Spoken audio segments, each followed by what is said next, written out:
Olá, meu nome é Eduardo Biaia, sou trabalhador do Centro Espírita Casa de Jesus e estou aqui mais uma vez para a gente compartilhar, para a gente conversar sobre mais um capítulo, mais uma mensagem do livro Vida Feliz, psicografado pelo médium Divaldo Franco e ditado pelo Espírito Joana de Ângeles.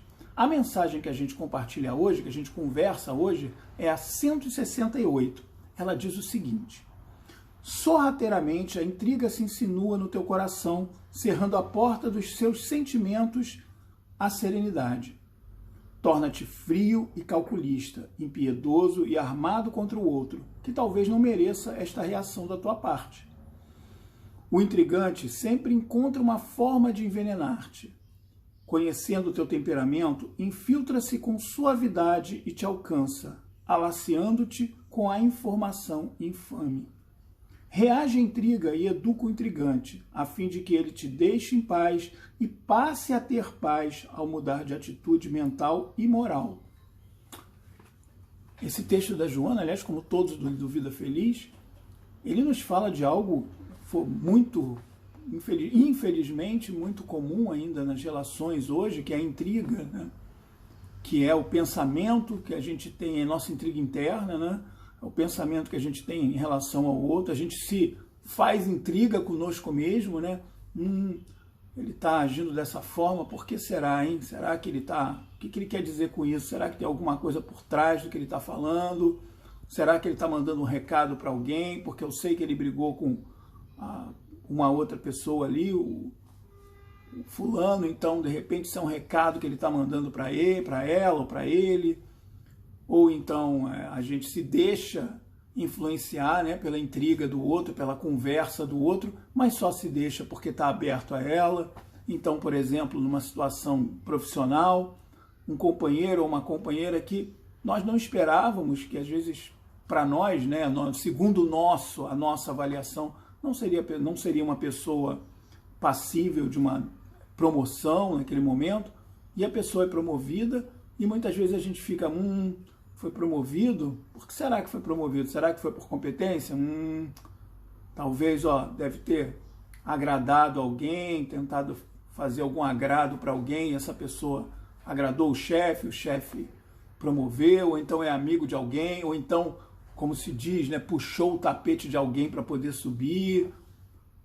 A gente se deixa envenenar por isso e abre a porta para, como diz aqui, entre a informação infame, aquela informação que nem é informação, às vezes é uma mentira, é um achismo de alguém com má intenção e que sabe que encontra em nós uma guarida para aquilo, e aí conta essa história, como se diz hoje em dia, conta uma fake news, e a gente, porque está aberto a recebê-la, a gente se deixa contaminar e às vezes toma aquilo como verdade. E isso é muito ruim, porque a gente se envenena e muitas vezes envenena a nossa relação com o outro que não tem nada com isso. É vítima de uma situação que ou alguém plantou dentro de nós ou nós mesmos cultivamos sem que tenha nenhum fundo de verdade. E aí, aqui o final diz, reage à intriga e educa o intrigante, a fim de que ele te deixe em paz e passe a ter paz ao mudar de atitude mental e moral. A gente lê isso, a gente pode pensar o seguinte: tá falando só quer dizer, quando alguém vem fazendo intriga com a gente diz assim, eu não quero saber, por favor, não me conte isso e tal, resistir a esse tipo de situação, com alguém do nosso lado. É isso também. Mas existe outros tipos de intriga. Aquela intriga que nós carregamos, aquilo que a gente carrega dentro da gente, que está ali no nosso subconsciente, que nós mesmos não precisamos de ninguém para ligar, está dentro da gente, a gente precisa se higienizar disso. E aquela intriga que é colocada dentro de nós também, que é colocada dentro de nós não, que nós acolhemos também dos irmãos desencarnados, aqueles que também, que assim como no mundo encarnado, nos desencarnados também, aqueles que gostam, que se comprazem com isso, com com esse tipo de comportamento, esses e muitos outros. E vale lembrar que, embora nós vamos ler um texto aqui do Livro dos Espíritos, algumas perguntas que usam esse termo, mas assim, esse termo é usado, mal, o espírito mal, é usado por uma maneira de identificá-lo, mas nós não somos, o espírito não é mal, ele pode estar mal, ele é muito mais ignorante do que mal. Então, naquele momento, ele acha que fazer aquilo faz bem para ele e resolve o problema dele, ou então cria um problema para alguém, é isso que ele gosta. Mas, na verdade, é muito mais por ignorância, e chegará o momento que ele vai perceber isso. Não existe um espírito mau, 100% mau e que sempre será mau. Se a gente admitir isso, a gente não consegue admitir isso e dizer que Deus é soberanamente justo e bom. Como é que um Deus soberanamente justo e bom deixaria que existissem espíritos maus? Alguém que vivesse para o mal e para fazer o mal para os outros. Então vamos ler o texto aqui, vamos ler as perguntas. Uma delas é do capítulo 9, da intervenção dos espíritos no mundo corporal. Elas são todas desse capítulo. E tem uma que é bem conhecida, né? Que é a questão 459, que diz o seguinte: influenciam os espíritos em nossos pensamentos, em nossos atos? Pergunta Kardec. E os espíritos respondem: muito mais do que imaginais. Influenciam a tal ponto que, de ordinário, são eles que vos dirigem. Nossa, isso é muita responsabilidade, se a gente parar para pensar. É como a gente fala aqui né, olha, você está indo pela cabeça do outro, né? Tem até aquela brincadeira que diz, quem vai pela cabeça do outro é piolho. E é verdade, algumas pessoas, nessa situação de intriga e muitas outras, mas nós estamos falando de intriga, muitas vezes vão pela cabeça do outro. E no mundo espiritual a mesma coisa. Muitas vezes nós somos influenciados por espíritos que podem nos influenciar para o bem. A gente recebe aquela boa intuição e fala, isso é bacana, é por aí que eu tenho que seguir. Ou aquela intuição ruim, né? E nesse caso aqui, olha lá, nos estimulando naquilo que nós temos dentro de nós, riscando aquele fósforo naquele potezinho de gasolina que tem dentro da gente. E aí a chama sobe, a gente começa a dar asas para esse tipo de coisa, para esse tipo de intriga, para esse tipo de conversa, para minar o relacionamento nosso com outra pessoa, ou minar o relacionamento de outra pessoa com uma terceira, ou acontece conosco, alguém nos influencia, até com interesses, né? Nos influencia a minar o relacionamento com uma terceira. Tudo isso porque a gente não se tornou vigilante nos nossos pensamentos ou infiltrar aquilo que nos é dito. E aí sim, outras perguntas também, mais duas perguntas que a gente vai ver aqui desse capítulo do Livro dos Espíritos dizem o seguinte: pode o homem eximir-se da influência dos espíritos que procuram arrastá-lo ao mal? E os espíritos respondem: pode, visto que tais espíritos só se apegam aos que pelos seus desejos os chamam, e aos que pelos seus pensamentos os atraem.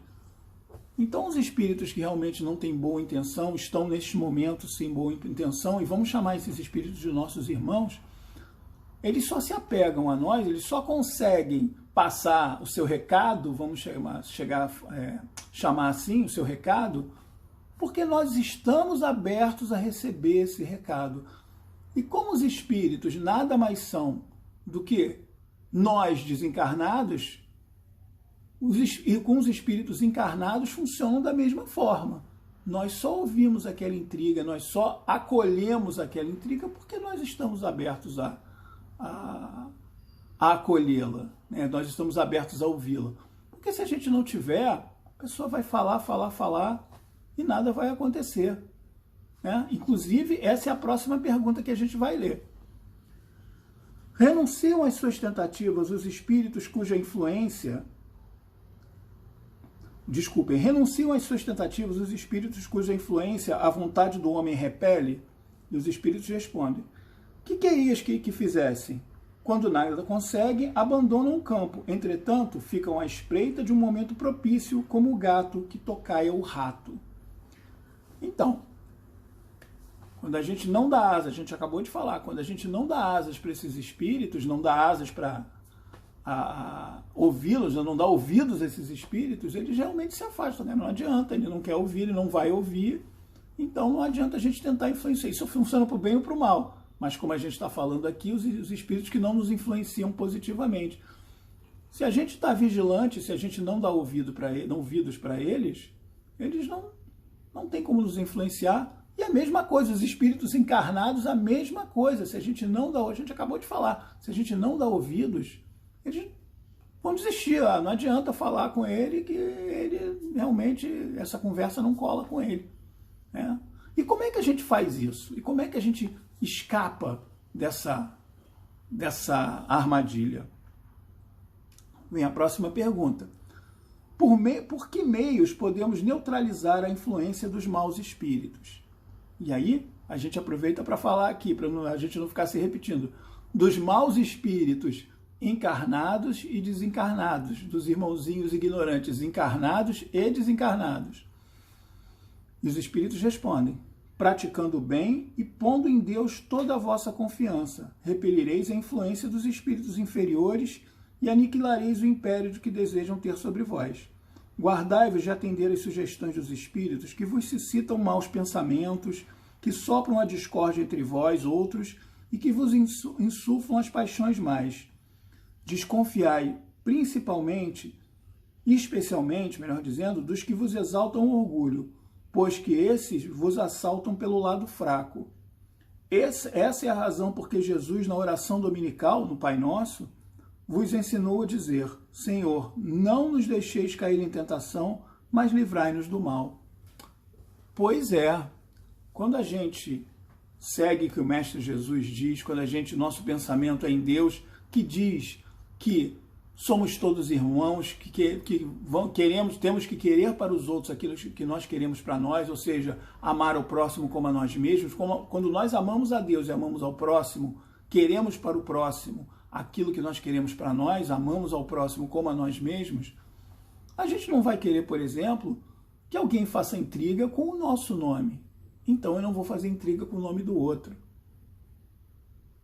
E os maus pensamentos, que são os espíritos desencarnados, eles têm, vamos dizer, a vantagem de parecer que as ideias são nossas e tal, mas os encarnados é fácil da gente ver, né? Então, basta que a gente esteja sintonizado com os bons pensamentos, tendo dentro de nós, não, porque é necessário que a gente tenha isso dentro de nós, não adianta que a gente repita isso como um papagaio: não posso, não posso, não posso. Que a gente tenha dentro do nosso coração: este tipo de atitude não me serve, este tipo de atitude não me adianta. Fazer intriga, falar mal dos outros, pensar mal dos outros, não me faz bem. Se a gente tiver isso, a gente não vai fazer. Assim como a gente sabe que tomar um copo de água fervendo, a gente vai, sim, ficar doente, nos fazer mal. A gente não toma e eu não preciso ficar pensando: eu não posso tomar um copo de água fervendo. Eu sei que aquilo não me faz bem, eu não preciso ficar repetindo isso o dia inteiro, porque eu sei que não. Está claro dentro de mim. Quando a gente tiver essa clareza disso que está dito aqui dentro de nós, a gente não tem com o que se preocupar. No finalzinho, diz o seguinte, dentro disso que a gente falou, o finalzinho diz o seguinte: educa o intrigante a fim de que ele te deixe em paz e passe a ter paz ao mudar de atitude mental e moral. Nós sabemos que nós somos exemplo para os outros. Então, a partir do momento que aquilo não nos faz bem, que nós, melhor dizendo, que nós não damos asas para esse tipo de coisa, que a gente não acolhe esse tipo de coisa, esse intrigante, encarnado ou desencarnado, vai procurar outra pessoa para tentar influenciar. E se todos nós tivermos essa atitude positiva, esse intrigante, ele não vai ter com quem mais compartilhar esse tipo de coisa. E em algum momento ele vai ver que, cara, isso não funciona, ele mesmo vai cair em si de que precisa se modificar, porque aquilo que ele está fazendo não ajuda mais a ninguém. Não influencia ninguém, e não o faz feliz mais, ele não consegue ter mais prazer nisso, porque ele não consegue influenciar ninguém, e pelo exemplo ele vai ver como as pessoas são mais felizes do que ele, não embarcando nessa intriga. Então, aos poucos, isso não é que a gente dê uma lição de moral nessas pessoas, ou nesses espíritos encarnados ou desencarnados, mas que a gente consiga, com nossas atitudes, a gente consegue mostrar pelo exemplo como a atitude deles não funciona. É um desafio para a gente, mas o Mestre Jesus nos dá, como diz a música, régua e compasso para que a gente consiga. Muito obrigado, fiquemos todos com Deus.